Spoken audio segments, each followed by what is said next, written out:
Okay, so alright mga Mathsters, again, welcome back to my mini math virtual class where learning math is fun. So we're still nasa series ng how to find the LCM.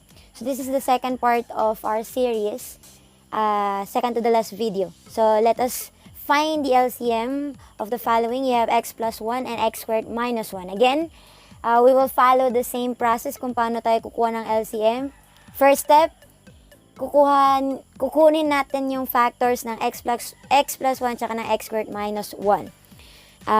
For x plus 1, this is already in its base form. So, we can write the factors as simply itself.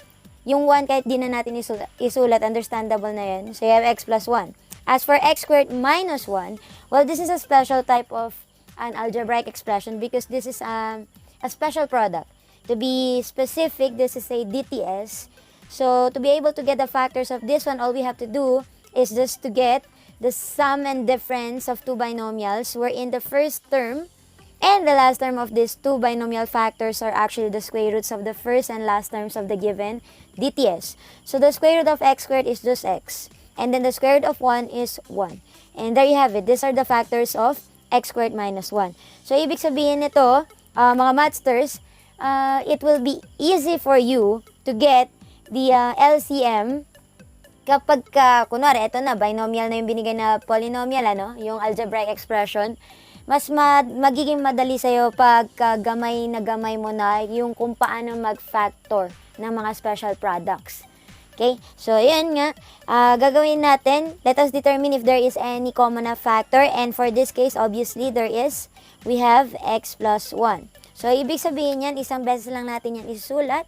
So, therefore, our LCM for x plus 1 and x squared minus 1 is simply the product of x plus 1, the common factor, and the non-common factor, which is x minus 1. And there you have it. So, again, my tip for you, study tip, kapag kumukuha ka ng LCM para mas mapadali sa'yo, you have to review on how to factor polynomials. Okay?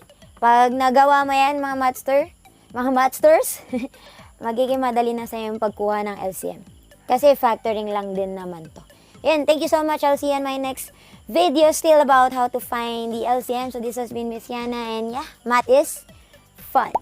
Buhay probinsya tayo ngayon, kaya may naririnig kayong mga background na tilahawak ng manok. Pasensya na, mga Mathsters, pero yun na nga.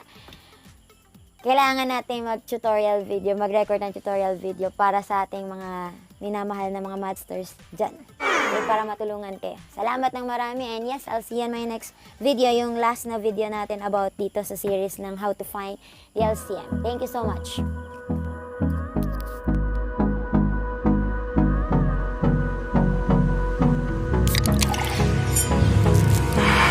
Hold me close till I